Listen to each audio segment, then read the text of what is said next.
Assalamualaikum warahmatullahi wabarakatuh. Waalaikumsalam warahmatullahi wabarakatuh. Alhamdulillah, alhamdulillahi rabbil alamin. Wassalatu wassalamu ala asyrafil anbiya'i wal mursalin wa ala alihi wa ashabihi ajmain, amma ba'du. Pemirsa, tarjih menjawab dimanapun Anda berada. Alhamdulillah, segala puji hanya milik Allah, masih memberikan kita kesempatan untuk bisa melaksanakan ibadah puasa pada bulan Ramadan ini. Alhamdulillah, untuk kesempatan kali ini kita kembali lagi dalam program Tarjih Menjawab, yang pada kesempatan kali ini kita akan membahas satu tema yang tidak asing tetapi selalu menarik untuk dibahas, yaitu terkait dengan poligami. Maka untuk membahas tema tersebut telah hadir di tengah-tengah kita, yaitu Al-Ustadz Miftahul Hilmi LC M.Hum. Beliau merupakan salah satu anggota Majelis Tarjih dan Tajrid Pimpinan Pusat Muhammadiyah.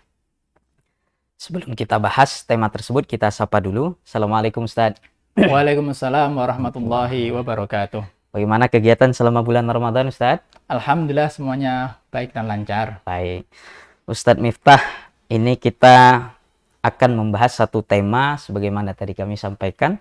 Tema yang ini tidak asing tetapi selalu menarik untuk dibahas, bahkan ada pendapat-pendapat yang miring terkait dengan hal ini, yaitu poligami kita tinjau atau kita lihat dalam perspektif Muhammadiyah. Ustadz, sebenarnya bagaimana hukum dari poligami tersebut? Karena kalau dilihat dari narasi ayatnya itu merupakan fi'il amar. Apakah hukumnya itu sunnah, wajib, atau seperti apa dalam pandangan Muhammadiyah, Ustaz? Ya. Oke, baik, terima kasih Ustadz Mahmudi. Jadi memang masalah poligami itu selalu menarik. Kenapa? Karena dalam Al-Quran sendiri dikatakan Zuyina linnasi hubbus syahawati minan nisa wal banin wal qanatil muqantarah. Jadi memang pada dasarnya yang namanya manusia itu ya suka dengan lawan jenis. Suka dengan anak-anak, suka dengan harta gitu. Jadi karena memang memiliki kesukaan terhadap hal itu, maka masalah ini terus menjadi perbincangan sejak zaman dahulu, di zaman ya kita belum lahir sampai saat ini itu masih menjadi perbincangan. Sehingga di Majelis Tarjih sendiri sebetulnya sudah ada panduannya. Kalau kita mau mencari fatwa Majelis Tarjih, dan itu sudah dikompilasi dalam buku Tanya Jawab Agama, itu ada di jilid 4. Jadi dengan judul yang sangat eksplisit, judulnya adalah poligami. Seperti itu. Itu insya Allah nanti lengkap, termasuk masalah hukumnya, termasuk masalah syarat-syaratnya, dan lain sebagainya. Nah ini tadi yang ditanyakan apa? Hukumnya atau boleh tidaknya ini? Ya, bisa kalau dilihat dari boleh tidaknya, nanti penjelasannya seperti apa. Kemudian hukumnya poligami itu juga mungkin nanti Ustadz bisa menjelaskan terkait dengan ini, tentu dalam kacamata tinjauan perspektif Muhammadiyah. Oke, jadi pertama kalau kita lihat di fatwa tersebut, nanti memang disimpulkan bahwa poligami itu memang mubah tapi bersyarat. Namun nanti di akhir itu dikatakan bahwa syarat itu berat dan kebanyakan orang itu tidak mampu untuk memenuhi syarat tersebut. Maka hendaknya orang yang akan berpoligami itu berpikir dengan matang-matang. Seperti itu nanti bahasanya itu ya. Namun kalau umpamanya mau kita telusuri lebih jauh ya, yang namanya boleh bersyarat itu sebetulnya tidak ada dalam ushul fikih itu. Nanti kalau ditanyakan ini hukum asalnya apa? Hukum asalnya boleh tapi ada syaratnya, itu nggak ada. Nah, saya contohkan seperti jual beli ya. Jual beli itu kan mubah, boleh. Tidak ada syaratnya. Kita mau jual beli kapan saja, itu ya boleh-boleh saja seperti itu. Nah, berbeda dengan suatu hal yang haram atau suatu hal yang makruh, itu bisa menjadi mubah kalau ada situasi dan kondisi tertentu. Seperti babi itu haram, tetapi pada situasi dan kondisi tertentu, nah itu bisa menjadi mubah. Nah, jadi maka saya renungi itu sebetulnya kalau kita mau mencari hukum asalnya, memang mau tidak mau harus memilih antara makruh dan haram. Kalau melihat dari alur fatwa tersebut ya, jadi ini boleh tapi bersyarat. Artinya ini sebetulnya ini hukum asalnya apa? Makruh atau haram, memang tidak dijelaskan secara eksplisit dalam fatwa tersebut. Ya, jadi seperti itulah kira-kira lah. Nah, nanti kita akan lihat apa syaratnya itu apa saja seperti itu. Oke, baik. Ustadz, lalu kalau kita lihat pernikahan itu tidak terlepas bahasannya dengan poligami. Tentu poligami ini dicontohkan oleh Rasulullah dan para sahabat. Kemudian dalam konteks kekinian, Muhammadiyah kok kelihatannya agak mempersempit ruang gerak untuk berpoligami, bahkan terkesan agak sedikit melarang begitu. Bagaimana dalam perspektif Muhammadiyah, Ustaz? Ya, sebetulnya tidak seperti itu juga ya.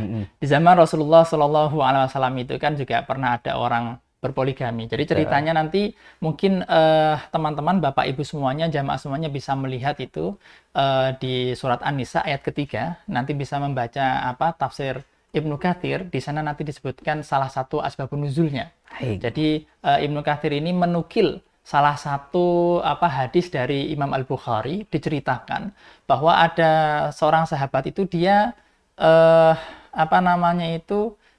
merawat anak yatim. Dia merawat anak yatim, tapi kemudian dia itu tertarik dengan anak yatim itu. Tidak disebutkan apakah karena hartanya, apakah karena kedudukannya, apakah karena cantiknya, itu tidak diceritakan. Tapi kemudian anak yatim ini kan dinikahi. Setelah dinikahi, ternyata karena suatu dan hal lain, anak yatim ini yang sudah menjadi istrinya itu kemudian dikatung-katungkan. Nah, makalah turunlah itu surat An-Nisa itu. Wa in khiftum alla tuqsitu fil yatama fankihu ma tabalakum minan nisa'i mathna wa thulatha wa ruba. Jadi itu asal usulnya. Orang yatim, orang miskin itu kan secara bargaining itu dia lemah. Itu secara bargaining dia lemah. Maka ketika dia dinikahi, ada kecenderungan orang itu fujurnya itu keluar. Jadi fa'alhama fujur wa taqwa. Memang orang itu memiliki fujur dan memiliki takwa, punya dua potensi itu. Tapi ketika ada peluang, fujur itu sering yang keluar. Nah, ini melihat istrinya ini secara posisi bargainingnya lemah, dia poligami, akhirnya dia tidak adil. Maka dikatakan, kamu kalau tidak bisa adil dengan anak yatim, ya pilihlah perempuan yang biasa, 2, 3, atau 4. Tapi itu ternyata juga biasanya tidak bisa adil lagi. Akhirnya kalau tidak bisa adil, ya pilihlah satu saja. Seperti itu. Nah, kira-kira kalau melihat asbabun nuzulnya itu hasilnya seperti itu. Baik, terima kasih Ustadz. Menarik. Kita akan lanjutkan diskusi kita, Ustadz. Tapi tahan dulu, kita akan rehat sejenak setelah yang satu ini.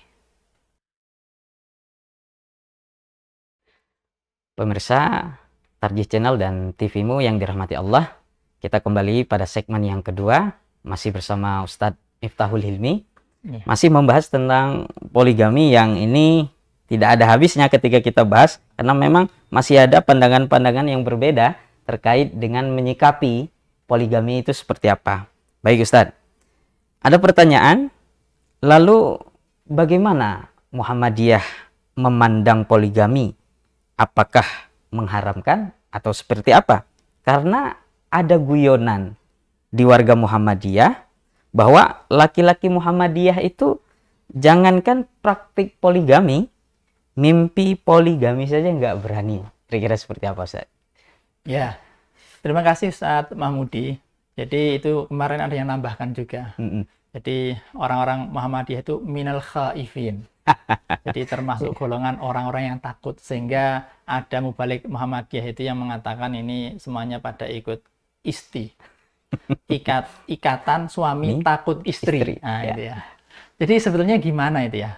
Menurut saya seperti ini, ada guyonan semacam itu ya, menurut saya bagus juga. Karena bagusnya seperti ini. Masalah poligami itu kan terkait dengan masalah yang kita sampaikan tadi di awal, bahwa memang pada dasarnya yang namanya manusia itu suka memiliki syahwat terhadap dunia, termasuk masalah perempuan, masalah harta, dan lain sebagainya. Maka ketika itu kita tidak qanaah, tidak merasa cukup, itu ya nanti tidak akan cukup-cukup. Nah, ini kita sudah dapat, alhamdulillah mendapatkan jodoh kita, ya kita cukup itu.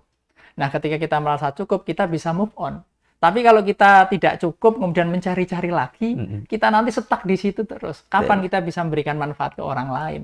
Padahal Muhammadiyah itu kan gerakan. Gerakan itu kan harus selalu bergerak kan. Nah, maka ini supaya tidak stuck, supaya kita move on, ya jangan mimpi seperti itulah. Sudah, sekarang kita itu alhamdulillah sudah selesai, kita move on kepada hal-hal yang lain yang bermanfaat. Nah, saya kira seperti itu. Kita memaknai guyonan tersebut dengan makna yang positif. Ya, baik.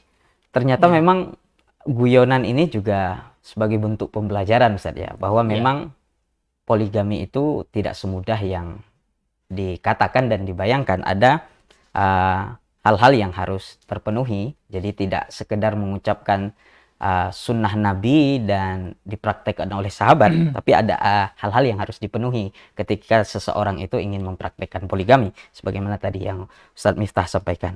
Baik Ustadz, ini kita kembali ke persyarikatan. Jikalau ada warga Muhammadiyah yang dia itu mempraktekkan poligami, kira-kira sikap Muhammadiyah seperti apa? Menyikapi warganya yang dia itu mempraktekkan poligami. Ya, itu nggak ada dalam fatwa, Ustaz. Ya, jadi itu saya kira ranah pimpinan ya. Nanti bagaimana terkait kalau umpamanya di antara warga kita ada yang poligami seperti itu. Cuma kita dari bidang kita, bidang agama, ya kita pegangannya tetap fatwa tersebut. Jadi dalam fatwa memang itu hal yang mubah, tetapi syarat dan syaratnya itu juga tidak mudah. Dan kalau kita tinjau mungkin nanti ada yang belajar usul fikih itu, kemudian dia ingin meninjau lebih dalam lagi, ini bagaimana mubah kok ada syaratnya, berarti ini sebetulnya tidak mubah ini. Nah itu ya memang harus dipilih nanti antara makruh dan haram, tapi memang karena tidak disebutkan secara eksplisit, ya saya sampaikan ini mubah tapi bersyarat. Nah syaratnya itu berat gitu. Seperti itu, Ustaz. Ya. Baik, dan memang kalau kita berbicara tentang poligami ini kan sebenarnya contohnya sudah dicontohkan, dipraktekkan langsung oleh Nabi dan para sahabat. Sehingga secara garis besar sebenarnya ini merupakan suatu hal yang lumrah dan biasa pembahasannya. Tapi makin ke sini warga Muhammadiyah memandang poligami ini seperti suatu hal yang agak sulit dan mungkin cenderung lebih kepada sesuatu yang terkesan dilarang bahkan. Kira-kira bagaimana pandangannya, Ustaz? Oh, baik. Kalau kita lihat pertama saya baca di salah satu kitab dan dia menyebutkan bermadhab Syafi'iyah ya. Jadi dia menyatakan bahwa poligami itu hukum asalnya itu kan mubah, tapi dia juga bisa menjadi haram, bisa menjadi makruh seperti itu karena hal-hal tertentu. Salah satunya seandainya orang itu sebetulnya tidak butuh untuk poligami, dia poligami hanya untuk mencari kenikmatan saja, dan apalagi kemudian diragukan keadilannya itu. Nah itu makruh, suatu hal yang tidak disukai.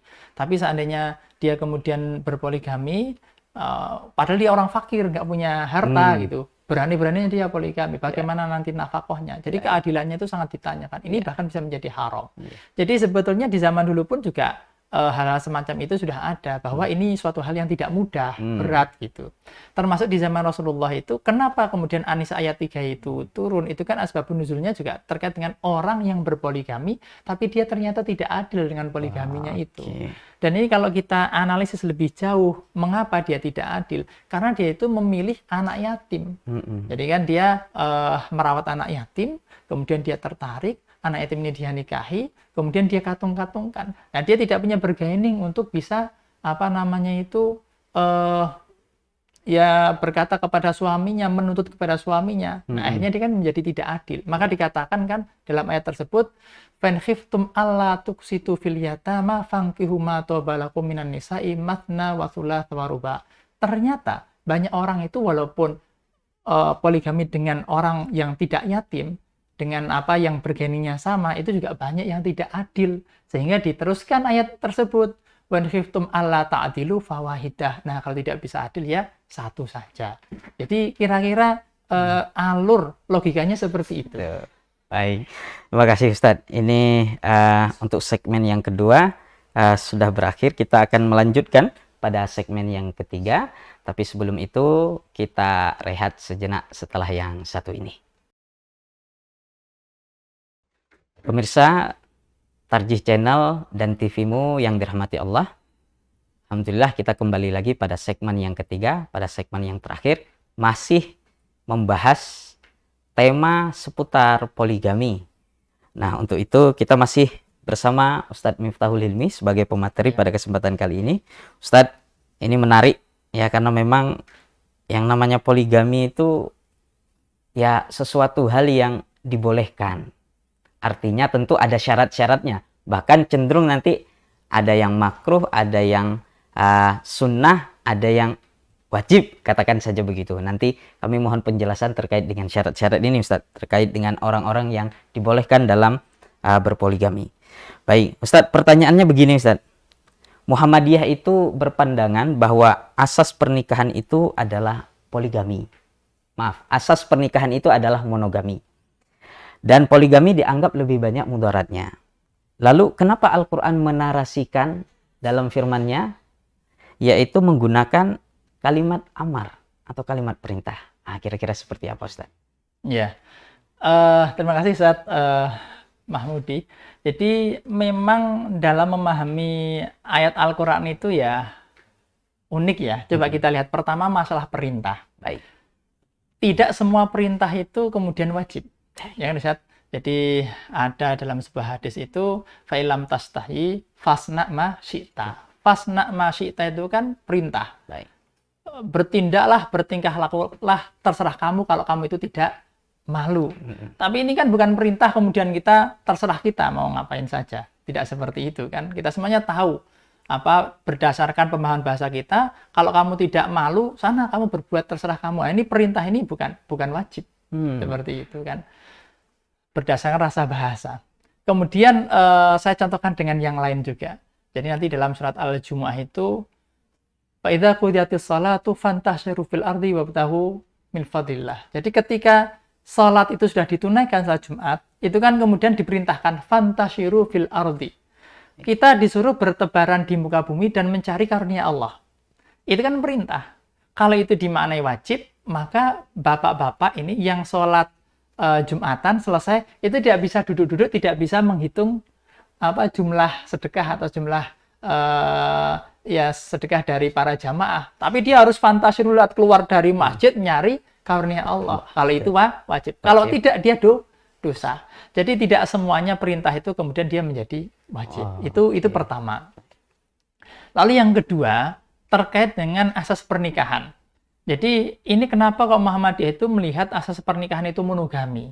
Jadi memang supaya kita ini tidak miskomunikasi, tidak salah paham. Kita kembali lagi coba melihat di surat An-Nisa ayat 3 tadi, tapi kemudian kita melihat asbabun nuzulnya.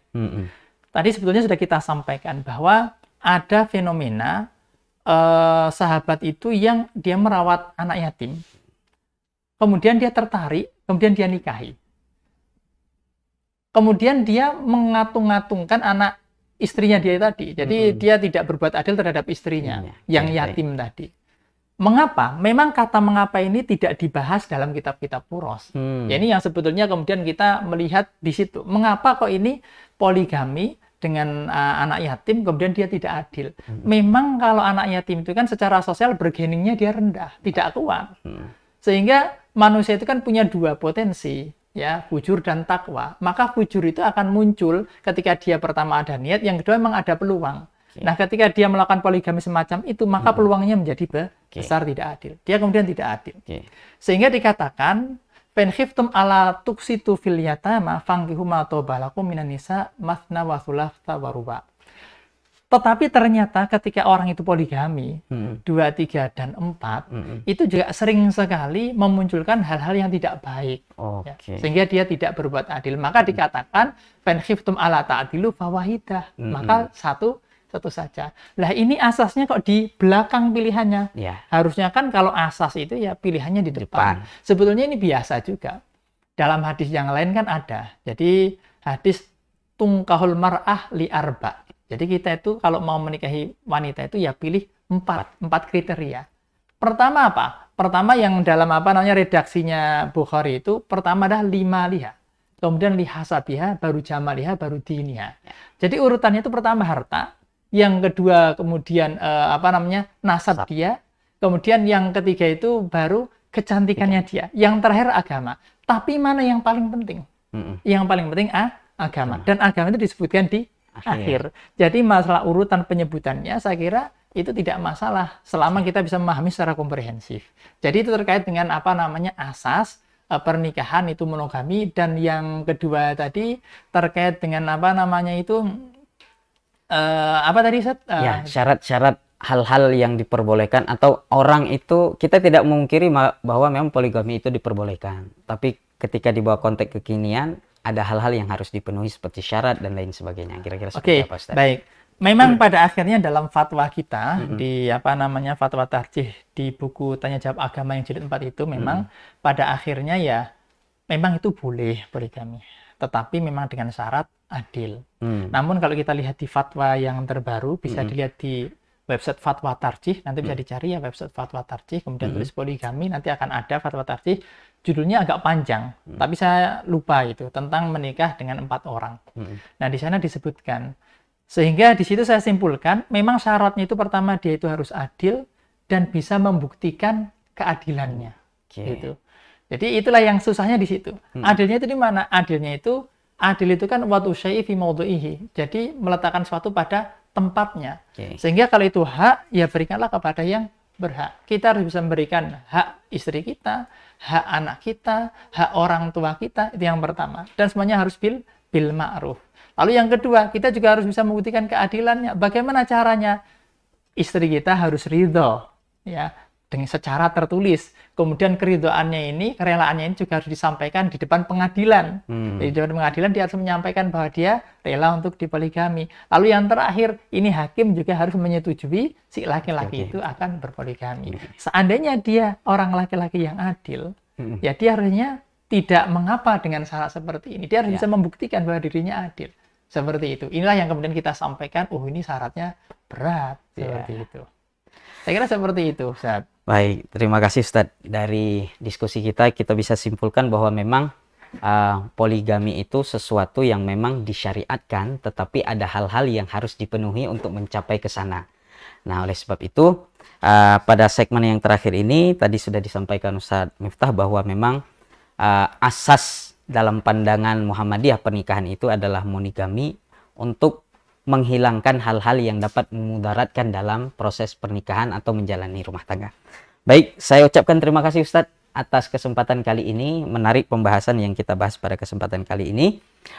Pemirsa Tarjih Channel dan TVmu dimanapun Anda berada, alhamdulillah kita sudah masuk pada segmen yang terakhir, dan pada kesempatan kali ini saya sebagai host dan segenap kru yang bertugas mohon undur diri. Wassalamualaikum warahmatullahi wabarakatuh.